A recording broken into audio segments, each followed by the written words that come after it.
Bom dia, senhores, bom dia, senhoras. Eu sou Daniel Nonato, obrigado a você pela presença, nosso encontro matutino. E hoje nós queremos meditar e contemplar a liturgia da Igreja Católica no seu capítulo 10, versículo 34 ao 42, versículos 11 ao 1 do Evangelho de Mateus. Temos consciência que o Evangelho de Mateus está sendo lido aí de segunda a sexta e também no domingo, recordando que a liturgia católica é organizada da seguinte maneira. Durante o domingo, nós lemos o Evangelho de Mateus, celebrando a liturgia dividida em 3 ciclos, ano A, B e C. O ano A, lemos o Evangelho de Mateus, o ano B, lemos o Evangelho de Marcos e o ano C, o Evangelho de Lucas. E aí, o Evangelho de João entra nos dias solenes, como por exemplo, Pentecostes, Páscoa. E aí o Evangelho de João entra para poder abrilhantar a liturgia. E durante a semana, a Igreja Católica divide o Evangelho, a liturgia, em 2 tempos, em 2 ciclos, que é ano par e ano ímpar. Esse ano, sendo um ano ímpar, 2023, estamos meditando nesse período o Evangelho de Mateus. Ainda temos outros ciclos litúrgicos, como por exemplo a liturgia do Comum dos Santos, que aí é o Santoral. E temos também ainda a liturgia de Nossa Senhora, que é a liturgia mariana. Mas nós aqui em nosso canal, em nossa rede, costumamos seguir a liturgia do tempo comum. E por isso hoje a liturgia nos pede para ler Mateus capítulo 10, versículo 34 a 42. E aí a gente, olhando aqui essa frase de Jesus, olhando ainda e lembrando no capítulo 12, versículo 49 de São Lucas, porque o Evangelho de Mateus, Marcos e Lucas são evangelhos sinóticos. É um detalhe que poucas pessoas sabem, que muitas das vezes as histórias, as parábolas, as pregações, as falas de Jesus têm uma relação muito íntima de, vamos dizer assim, de ser coisa parecida. Aqui, no Evangelho de Mateus, Jesus fala que não penseis que eu vim trazer paz à terra. Lá no Evangelho de Lucas, capítulo 12, versículo 49, Jesus diz que veio botar fogo no mundo. Aí os botafoguenses contam isso com muita alegria. Jesus veio botar fogo ao mundo. Botafogo é o único time que está na Bíblia. Aí eu falo, não é verdade. Que também está o Santos, está o São Paulo e está Corinthians maloqueiros, que dá dor de cabeça pra gente. Mas não está lá nem Fluminense, nem o no caso aí, o que se rebaixa sempre, o Botafogo não, calma aí, gente. O Vasco da Gama, o Vasco da Gama, a única coisa que ele carrega é a cruz de Cristo, porque ele sempre canta aquela canção famosa, como Jesus, vou carregar a minha cruz para poder não rebaixar. Então, essa é o Vasco da Gama. Mas olhando para esse Evangelho, Jesus, após a semana passada, enviar os apóstolos, dizer para eles terem uma posição ética, questão daí que nós vamos entrar, e depois ele falar que ele vos envio como ovelhas no meio de lobos. Hoje ele fala que a coisa não vai ser fácil. Ser cristão é ter um lado. Ano passado, durante o período eleitoral, uma das perguntas que me faziam, e perguntaram: você como cristão, você vai ser contra o presidente que tem o nome Messias, e você vai ser contra a família tradicional, etc e tal?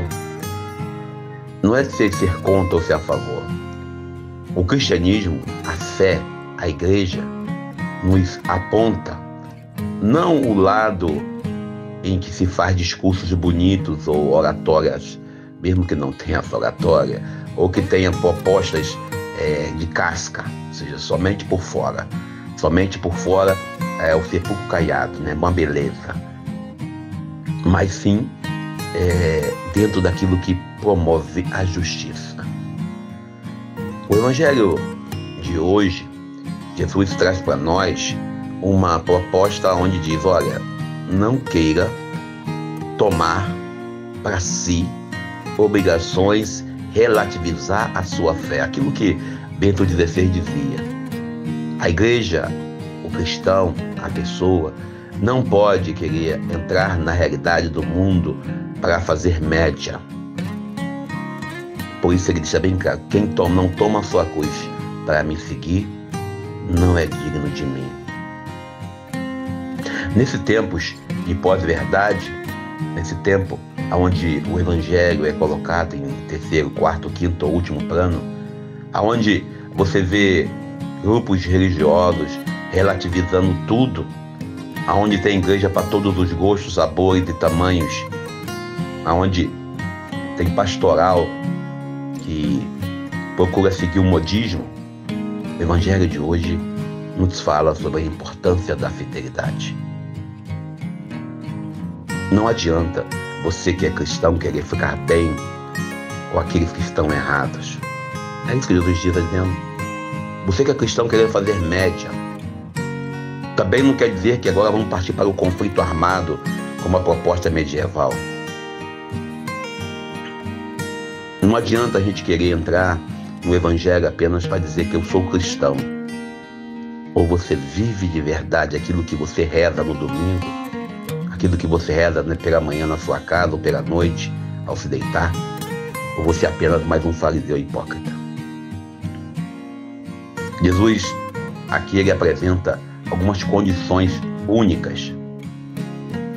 Quem recebe um profeta por ele ser profeta, receberá a recompensa de profeta. E quem recebe um justo por ele ser justo, aquele não falar por ser padre, por ser bispo, por ser pastor, por ser presbítero, por ser evangelista, por ser catequista, ele fala por ser pessoa justa. E receber a pessoa por ser justa envolve respeitar aqueles que pensam diferente. E a questão de justiça é algo que poucas pessoas querem se envolver. E sendo uma instrução, termina aqui nesse momento, nesse evangelho, né, nesse texto de hoje, as instruções Jesus está dando aos seus apóstolos, lembrando que o capítulo 10 todo é um capítulo de instrução, é a faculdade. O capítulo 10 de São Mateus é onde Jesus está orientando a comunidade apostólica um modo de se proceder, um modo de caminhar, um modo de ser. Primeiro ele começa dando nome aos apóstolos. Depois ele fala, vos envio não para expulsar demônio. Depois ele fala, vos envio como ovelha no meio de lobo. E hoje ele diz, olha, não espere facilidade. Não espere coisa fácil. Infelizmente, nós, nesse século, onde somos todos cristãos, o Brasil, o maior país cristão do mundo, e aí não estou falando católico, mas sim cristão, onde você vê deputados, senadores, onde você vê agentes públicos que usam o rótulo cristão, tendo comportamentos que misericórdia.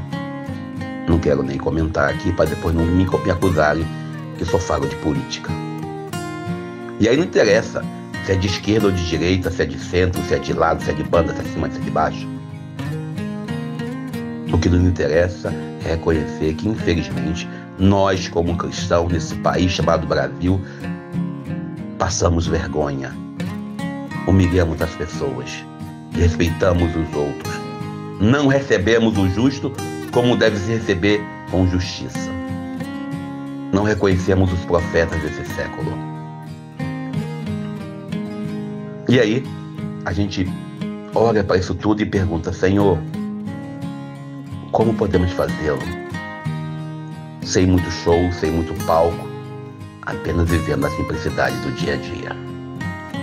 E que hoje seja um dia abençoado para todos nós, que tenhamos a graça de viver essa segunda-feira bem iniciando a semana, e que seja uma segunda-feira com a graça de Deus em nossa vivência.